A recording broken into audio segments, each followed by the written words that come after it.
dhageystayaasha qiimaha iyo qaayaha mudan oo ku soo dhawaada raadiyo xariirad oo aan maanta idigu hayno siyaasadda dalka Jamhuuriyadda Jabuuti iyo burburka falkoogii oo la ogaaday waqtiga aad joogto maanta haddii ku walaaday dadweynaha kugu wareegsan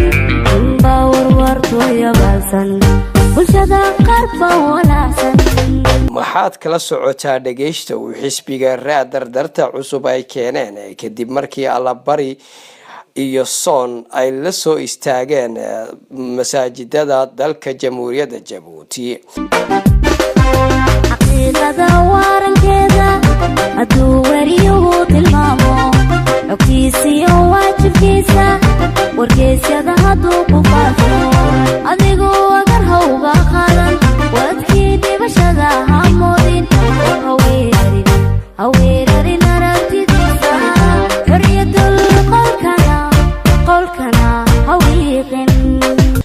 haddaba kadib Allabarigii iyo Soonkii ayaa waxay ku xijisiiyeen inay baabka dalka Jamhuuriyadda Jabuuti lagu maamulo ay ku rogaan xoolo nool kuwaasoo lagu qalay dalka Jamhuuriyadda Jabuuti 7 neef. 7 neef ayaa lagu falcelinayaa faal madaxweyne Geele horay uu ugu baabay shacabka reer Jabuuti. haddaba baabkan ayaa horay reer Jabuuti loogu baabay dhowr sano ka hor kadib markii laga soo abaabulay wadan Afrikaan ah oo laga soo qaaday hal neef geelaas oo lahaa calaamad sida ay noo sheegeen odayaal waxgarada.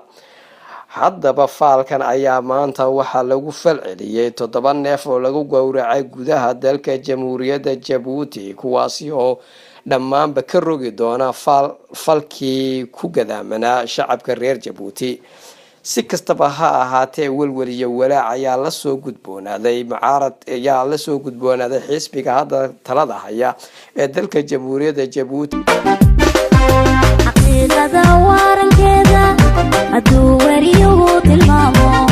xogtiisa waajibkiisa wargeysyada